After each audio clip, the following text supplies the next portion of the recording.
बच्चों, आज के इस वीडियो में आपका बहुत बहुत स्वागत है।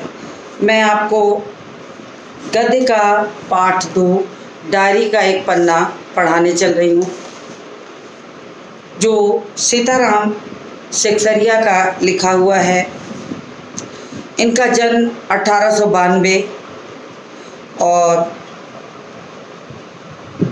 मृत्यु 1982 में हुई है। इनके जीवन की जो छोटी मोटी बातें हैं मैं वो आपको बताना चाहती हूँ कि 1892 में राजस्थान के नवलगढ़ में जन्मे सीताराम सेक्सरिया का अधिकांश जीवन कलकत्ता में बीता। व्यापार व्यवसाय से जुड़े सेक्सरिया अनेक साहित्यिक, सांस्कृतिक और नारी शिक्षण संस्थाओं के प्रेरक, संस्थापक, संचालक रहे। महात्मा गांधी के आह्वान पर स्वतंत्रता आंदोलन में बढ़ चढ़कर हिस्सेदारी की। गुरुदेव रविन्द्रनाथ ठाकुर, महात्मा गांधी, नेताजी सुभाष चंद्र बोस के बहुत करीबी रहे। सत्याग्रह आंदोलन के दौरान जेल यात्रा भी की। कुछ साल तक आज़ाद हिंद फौज के मंत्री भी रहे। भारत सरकार ने उन्हें 1962 में पद्मश्री सम्मान से नवाजा। सीताराम सेक्सरिया को विद्यालयी शिक्षा पाने का अवसर नहीं मिला। स्वाध्याय से ही पढ़ना लिखना सीखा, यानी स्कूल कभी नहीं गए। स्वाध्याय से उन्होंने अपनी पढ़ाई लिखाई का कार्य किया। स्मृति कण, मन की बात, बीता युग, नई याद, 2 भागों में एक कार्यकर्ता की डायरी इनकी उल्लेखनीय कृतियां हैं। डायरी का एक पन्ना सीताराम सेक्सरिया की एक दिन की घटना का वर्णन है, जिस घटना को उन्होंने वास्तव में पूरे 1 वर्ष की घटना से जोड़कर बताया है। और उस घटना को स्वतंत्रता दिवस के दिन की घटना को उन्होंने वर्णन किया है, जो कभी 26 जनवरी 1930 को मनाई गई थी, लेकिन अगले वर्ष 26 जनवरी 1931 को जब पूर्ण स्वतंत्रता का आभास कलकत्ता वासियों को होने लगा कि उन्हें मिलना चाहिए, इसके लिए उन्हें क्या करना होगा, कैसे बढ़ चढ़ के हिस्सा लेना है, इस विषय में उन्होंने कलकत्ता वासियों की सोच को अपनी डायरी के एक पन्ने के आधार पर यहाँ स्पष्ट करने की कोशिश की है। 26 जनवरी 1930 को जब कलकत्ता वासियों ने स्वतंत्रता दिवस मनाया था, तो उस स्वतंत्रता दिवस में कलकत्ता के सभी लोग उतने बढ़ चढ़ के आगे नहीं आए थे, जिसके लिए कलकत्ता वासियों को ये दोष लगाया जाता था कि ये पूर्ण सहयोग नहीं करते। तो यही बात यहाँ पर बताई जा रही है, तो जिसको कि मैं यहाँ आपको पढ़ाने चल रही हूँ। मैं थोड़ा सा पाठ के बारे में आपको बता दूँ कि अंग्रेज़ों से देश को मुक्ति दिलाने के लिए महात्मा गांधी ने सत्याग्रह आंदोलन छेड़ा था। इस आंदोलन ने जनता में आज़ादी की अलख जगाई।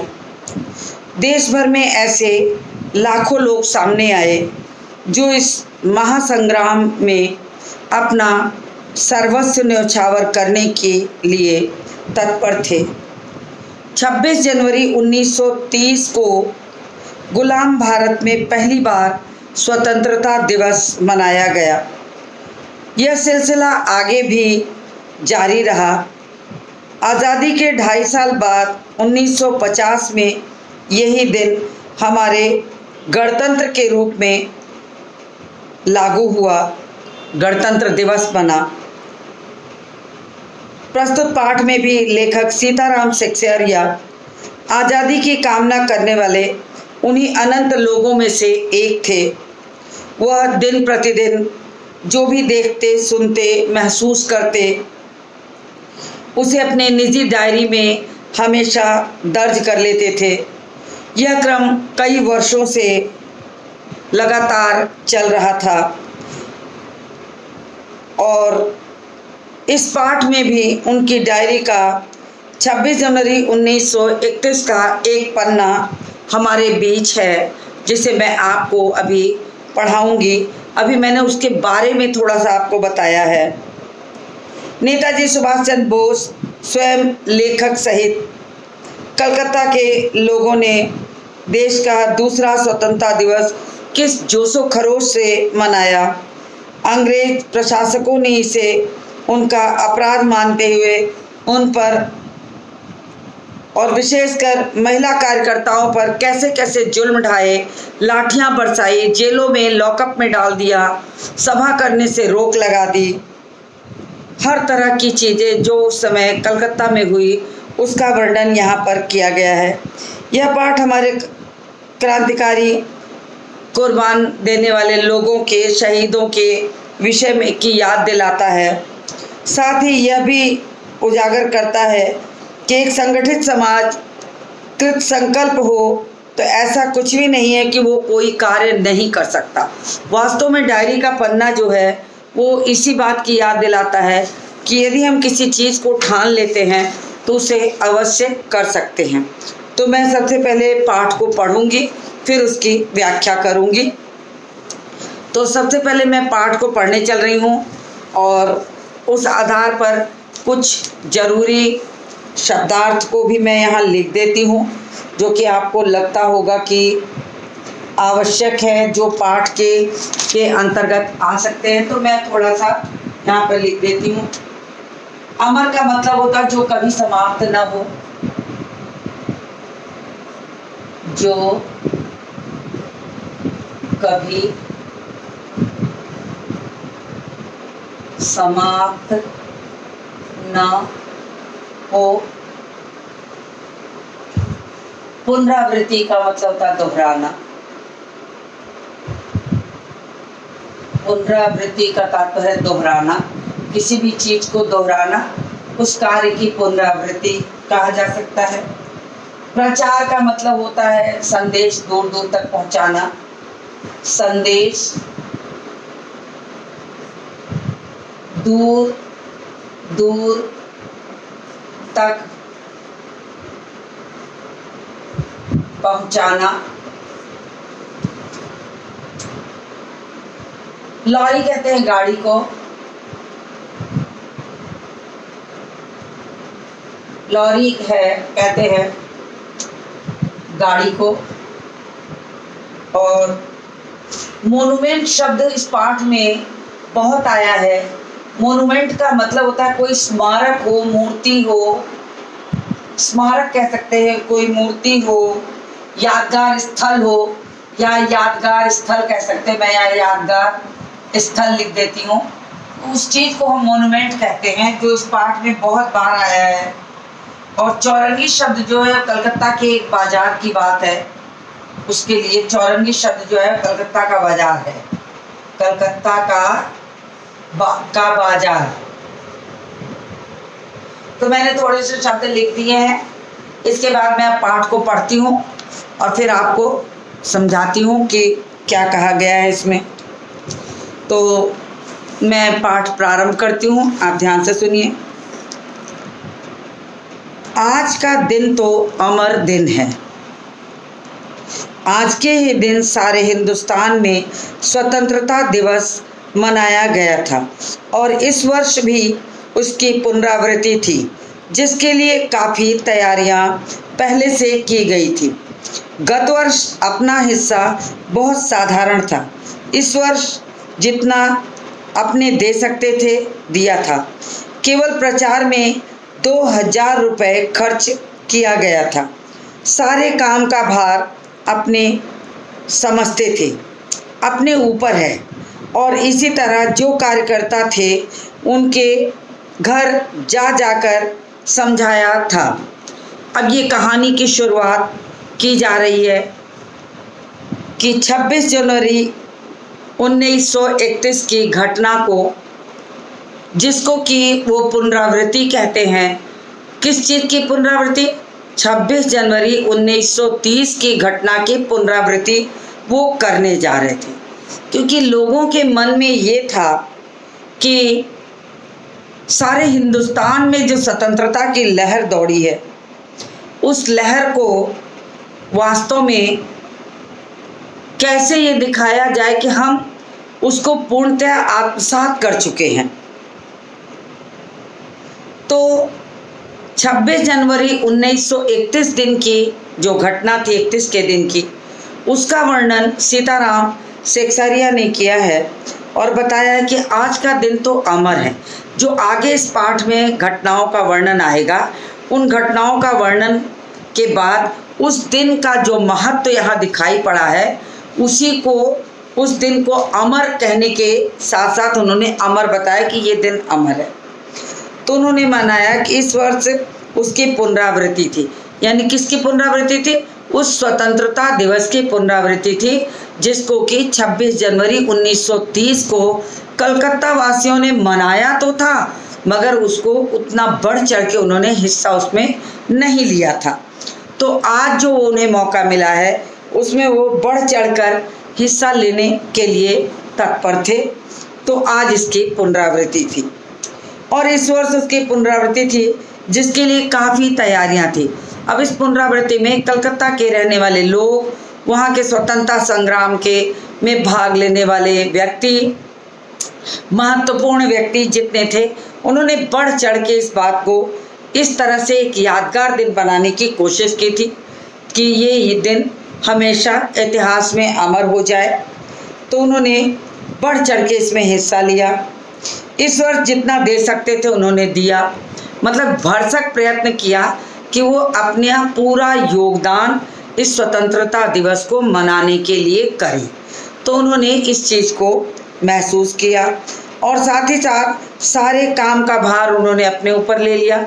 वहाँ के रहने वाले लोग जो थे, उन्होंने इस दिन के प्रचार प्रसार के लिए कि कलकत्ता के रहने वाले सारे लोग इसमें बढ़ चढ़ कर हिस्सा लें, इसके लिए उन्होंने 2000 रुपये भी खर्च किए थे।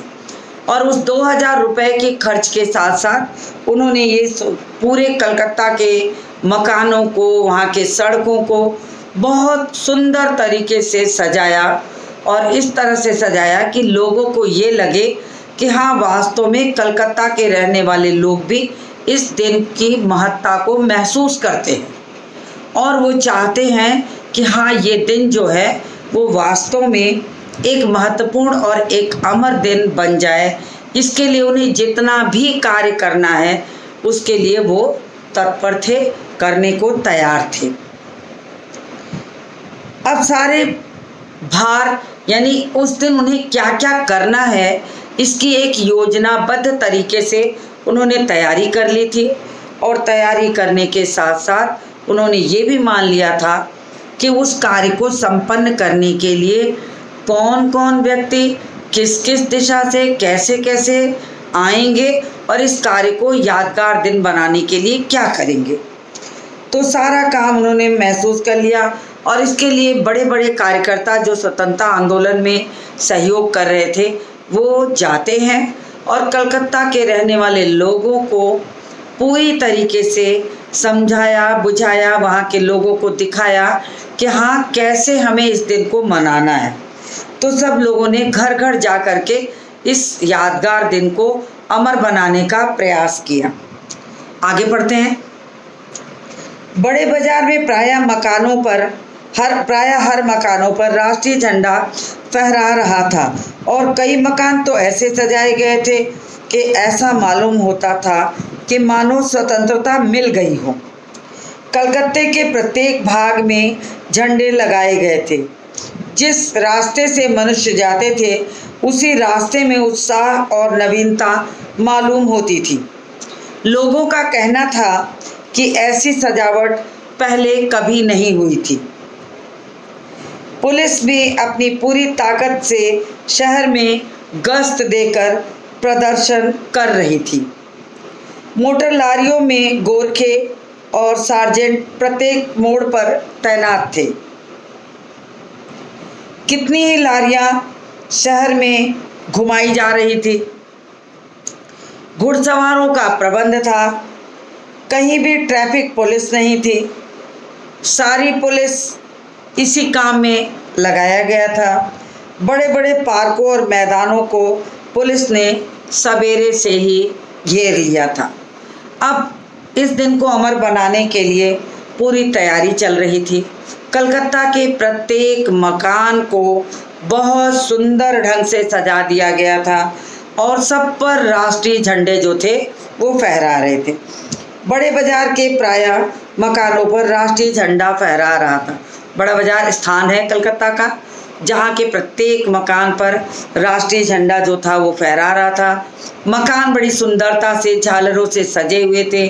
सब में एक नया उत्साह दिख रहा था। सबको ये लग रहा था कि बस किसी तरीके से ये स्वतंत्रता का दिन अमर हो जाए।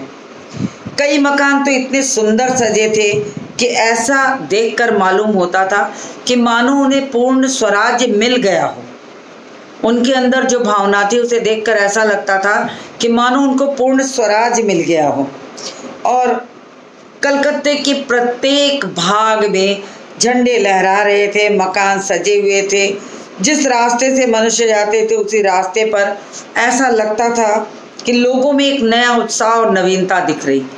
प्रत्येक व्यक्ति, प्रत्येक कलकत्ता का रहने वाला व्यक्ति जो था वो इस उत्साह को अपने भीतर महसूस कर रहा था। बिना किसी दबाव के वे इस कार्य में बढ़ चढ़कर हिस्सा लेने के लिए तत्पर थे। अब कलकत्ता वासियों को ये लगने लगा कि उन्हें ये दिन अमर बनाना है। हमें पूरी ताकत झोंक देनी है कि हम इस दिन को अंग्रेजों को याद दिला दें कि हम पूर्ण स्वराज प्राप्त कर चुके हैं। तो लोगों ने इनका कहना माना और जो लेखक ने कहा कि ऐसी सजावट तो कलकत्ता में पहले कभी हुई ही नहीं थी। लेकिन पुलिस भी पीछे नहीं थी। पुलिस को जब ये लगने लगा कि कलकत्ता के रहने वाले लोग पूरे जोशो खरोश के साथ इस कार्यक्रम को अमर बनाना चाहते हैं तो वो भी सतर्क हो गई। उन्हें ये लगने लगा कि नहीं, हम इस काम को सफल नहीं होने देंगे। ये उनकी धारणा थी और इस धारणा को मजबूत करने के लिए उन्होंने पूरी ताकत झोंक दी।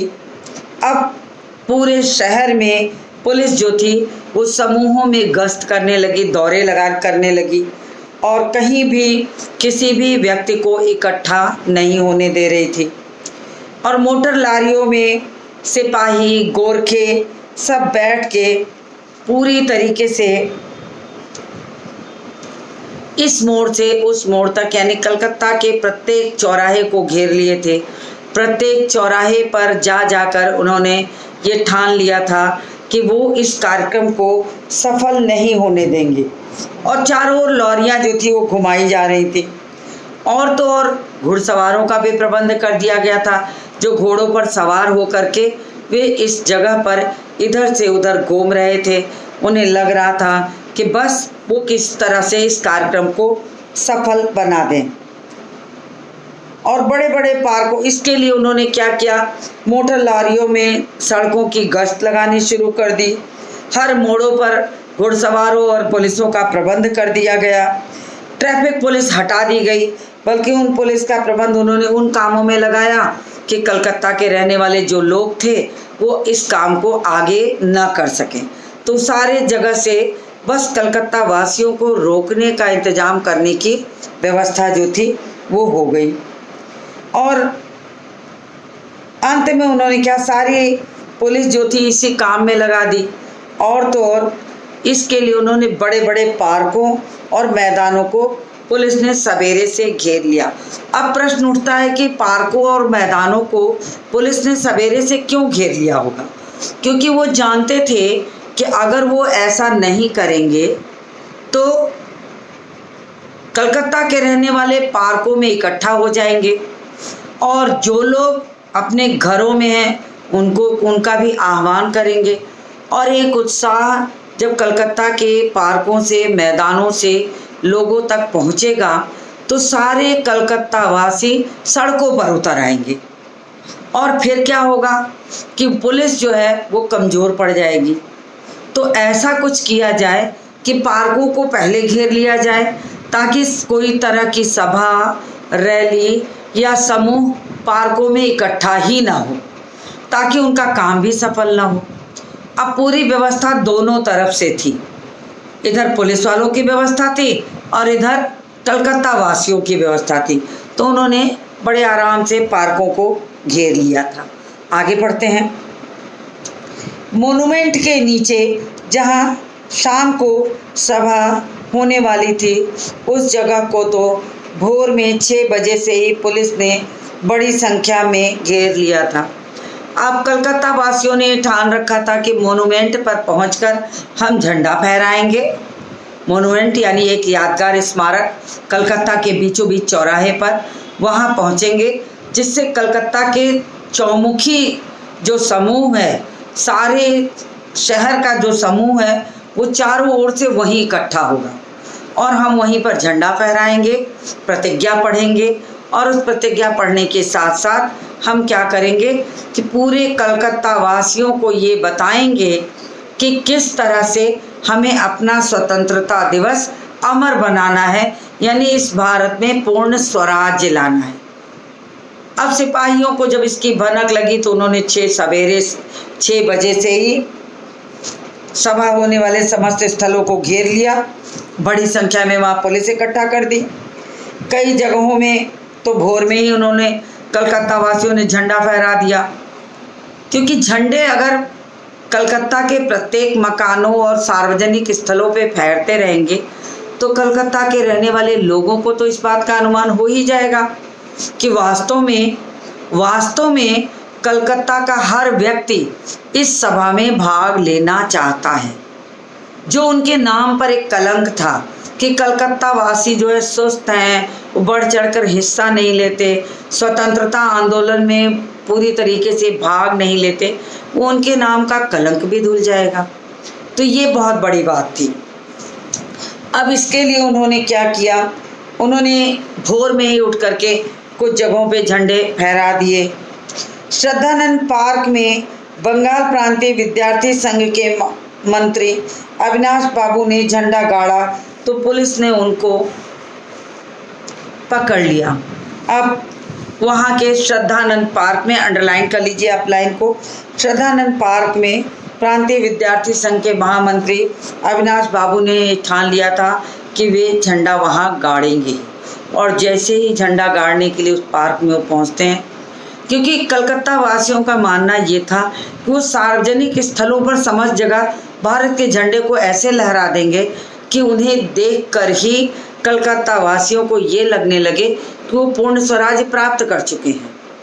तो उन्होंने शुरुआत सुबह से ही, भोर से ही कर दी और जैसे ही पार्क में उन्होंने झंडा गाड़ा कि वहाँ के लोगों को इस बात का पता चले, और तो पुलिस वालों ने उन्हें घेर लिया, पकड़ लिया, मारा, पीटा और वहाँ से हटा दिया।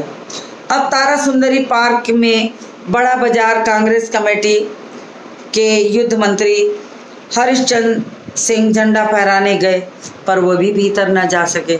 इधर अविनाश बाबू जब श्रद्धानंद पार्क में झंडा फहराने गए तो उन्हें घेर लिया गया, मारा पीटा गया, उनके साथ के लोगों को चोटें आईं और फिर उन्हें वहाँ से भगा दिया गया। उसके बाद वो वहाँ से बढ़ते हुए तारा सुंदरी पार्क में पहुँच गए। सारी जगहें कोलकाता की हैं, तो तारा सुंदरी पार्क में पहुँचे और बड़ा बाजार कांग्रेस कमेटी के अध्यक्ष वहाँ पर थे युद्ध मंत्री हरिश्चंद्र सिंह, इसको भी अंडरलाइन कर लीजिए। तो उनको तो उन्होंने चारों ओर से पुलिस ने ऐसे घेर लिया कि वो भीतर ही नहीं घुस पाए। कहने का तात्पर्य कि पुलिस भी अपने आप को कहीं से कमज़ोर नहीं समझ रही थी। वो जान रही थी कि अगर पूरे कलकत्ता को रोका नहीं गया तो कुछ ही दिनों में ये इतने आगे बढ़ जाएंगे कि फिर कलकत्ता में को अपने वश में कर पाना पुलिस के लिए बहुत मुश्किल हो जाएगा। इसी बात को वो चाहते थे कि इन पर इतना बंधन डाल दिया जाए कि इनका कार्यक्रम पूरा तहस नहस हो जाए और जितने भी कार्यकर्ता हैं वो लॉकअप में डाल दिए जाएं, कोई भी कार्य सफल ना होने पाए और हर तरह से वो पुलिस वाले कलकत्ता वासियों पे हावी हो जाएं। तो उन्होंने झंडा फहराने की कोशिश की तो उन्हें भीतर नहीं जाने दिया गया। यहाँ पर काफ़ी मारपीट हुई, 2-4 आदमियों के सर फट गए।